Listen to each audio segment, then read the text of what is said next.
I've suffered from multiple sclerosis for 30 years in October.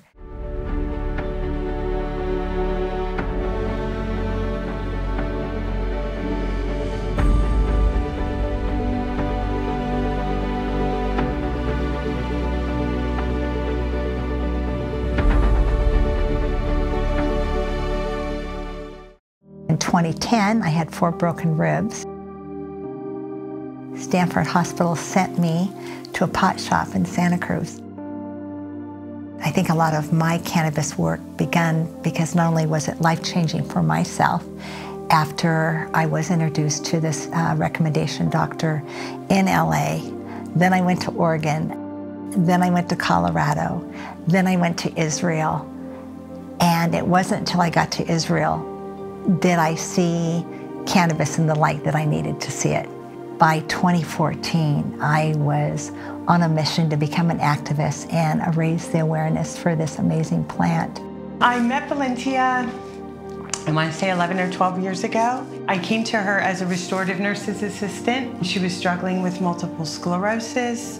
I have a couple sisters that struggle with the same disease, and I've seen its debilitation. I saw Valentia really struggle with her mobility. She was extremely compromised, bladder incontinence, things like that that are indicative of this horrific disease and many others. Multiple sclerosis is a disorder in which the body's immune system attacks the protective covering of the nerve cells in the brain, optic nerve and spinal cord, called the myelin sheath. And this sheath is often compared to the insulation on an electrical wire. When that covering is damaged, it exposes the actual nerve fiber, which can slow or block the signals being transmitted within it. The nerve fibers themselves might also be damaged.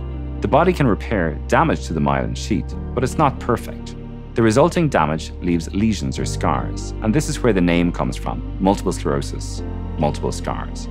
Common symptoms associated with MS include spasms, fatigue, depression, incontinence issues, sexual dysfunction, and walking difficulties. I mean, I had to relearn how to walk.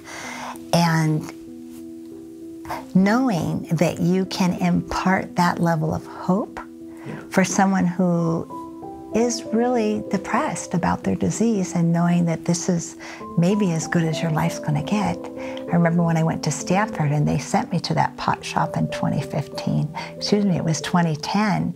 And I remember Dr. Dorfman asked me, "What do you want from me?" I said, "I want to walk again like I used to." And he said, "Don't you want to stay right where you are today and not progress?"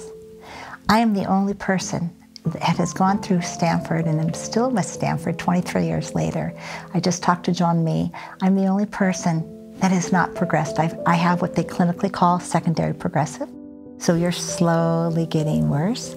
And since 2010, I'm slowly getting better. And I'm not only talking about the ability to walk, I'm talking about my cognition. I believe that over the age of 55, CBD can recreate brain cell activity, regenerate.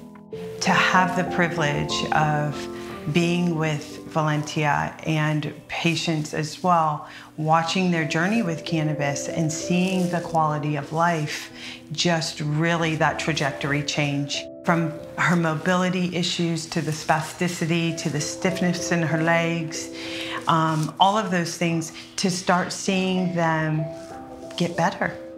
And seeing her be able to walk without a cane or a walker, or be bedside with a wheelchair and things like that, it speaks volumes. People that know me from even 7 years ago see the remarkable difference, not only in my ability to walk. My gait speed with my MS is much quicker as long as I continue to microdose. Marijuana has been shown in studies to relieve the symptoms associated with multiple sclerosis, symptoms like spasticity and severe central pain. In some studies, there's indications that marijuana might be useful to slow the progression of multiple sclerosis, which is a very promising idea, given that multiple sclerosis often becomes a very degenerating neurodegenerative disorder where patients lose the ability to walk and other essential functions. I just walked my daughter down the aisle on October 2nd. I didn't realize I didn't have a cane until I looked at the picture. I was so busy planning a wedding. that I didn't even think about myself. But the medicine, your medicine, and some of the products that have come in, I think, on the market in California, continue to get better and better. Treated the inflammation and the pain, and I went, oh my gosh, I sent the picture to all my kids, and I said, Mommy doesn't have a cane. I really thought it was a gateway drug. But it wasn't until I had my 2 younger children that are now aged 28 and 26. And it was my son, my only son, and he's very bright. And I caught him smoking pot between his junior and senior year. He said, Mom, I'm ADHD, I don't sleep unless I smoke a joint. And I was so worried about his mental health. And the children's brother, on Dad's side, died of a suicide, one of a heroin overdose, and one of suicide. And I was so terrified that my first son was going to have the same genetic makeup, that he eventually would go into depression. And as he shared with me at that time, and it was one of those defining moments, I realized that all the reading I had done while I was bedridden and sick, and as I was fighting to become a better, more effective parent with the disease, not allowing the kids to take that on because their job was to go take care of their feelings, but to be as self-sufficient and pain-free and happy as I possibly could. To be able to model that to the kids gave them a level, I think, of determination, perseverance that I see in every area of their life. And they saw a mom that had to fight. So there was nothing wrong. I was hanging the big G over my head, not being out there running the baseball, first, second, third base, and being able to attend all the events that I wanted to with them. But I look now, and what I taught them was stick-to-itness. Yeah, never give up, no matter what. I see cannabis work first with Valentia, and then seeing that trickle effect and watching it help one patient at a time. And when people call us and they say, thank you, I got my mom in the shower today. When I have a nursing facility that calls me and says, the 2-to-1 tincture that you dropped off, or, the Jenny Rose for the Parkinson's patient that couldn't get up and put his little feet on the ground in the morning and really struggled, he was a lot calmer. We could shower him. You guys, that's what I hear every day, and it makes me emotional. I can't help it. When you hear that, from skilled nursing facilities, from people that come in and say, I haven't slept 8 hours, or, my dad hasn't eaten from chemotherapy, you just go, what the heck? From a tincture, from a beautiful preparation, from a plant. I'm like, come on, people, we can't be dumb as gum. We can't be dumb as gum. No, we have to open our minds and go, you know what, plant medicine is very important. I don't have asthma. I don't have allergies anymore. I don't have chronic UTIs that are a symptom of MS. I don't have problems with severe memory loss like I used to. I don't have inflammation, so I don't have the pain. Those issues are no longer prevalent as long as I'm on cannabis. Cannabis is still so heavily stigmatized.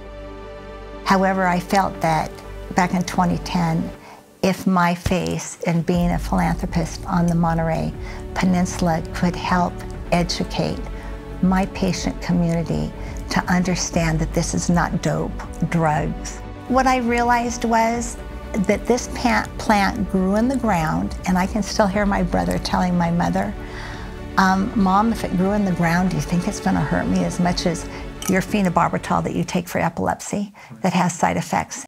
And what I share with everybody and we've had over maybe 16,000 people that have flown in, come into Synchronicity Holistic since we opened, and a lot of them fly in from out of state. They've heard my story. They've heard it's a real story of hope and triumph. When I share with the woman who comes in a wheelchair, I used to have the electric scooter. People can't believe it. I don't take any money out of my company. It goes into community outreach to help people and to give back. But I thought to myself, if this is what the divine has chosen for me to do, when my last child just left for college, 47 years later, I've been a parent for 47 years, was to educate people on ways to treat anxiety and sleep and disease states like Parkinson's and MS. And I would go to the MS cannabis talks, And some of these gals in wheelchairs would board a bus and go all the way to Santa Cruz. So I started in 2010 working to educate, not persuade, but educate, and ask permission. Can I send you information from Israel and Spain that speaks to the medicinal advocacy that they're seeing in the hospitals? I said yes. 6 years I sent it to the local Monterey supervisors, and I eventually got my vote. It was a long journey of hope, you said never giving up, and triumph. And so how long will I be without a cane?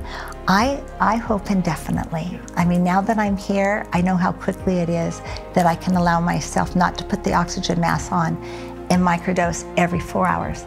Because if I don't, within 6 hours, I can't bend my knees to get down the stairs of my office. It's miraculous. Within 5 minutes of using your tincture, I have no pain and I have the mobility to get down the stairs. Any of us that have MS know getting up is easier than coming down. I don't know why, but we have to move with intention. And whether it be taking our vitamins every day or going for a walk every day or microdosing every 3 to 4 hours, when we move with intention, we can have health. But I think that plant medicine is the miracle plant, drug, medicine that's just waiting to be discovered.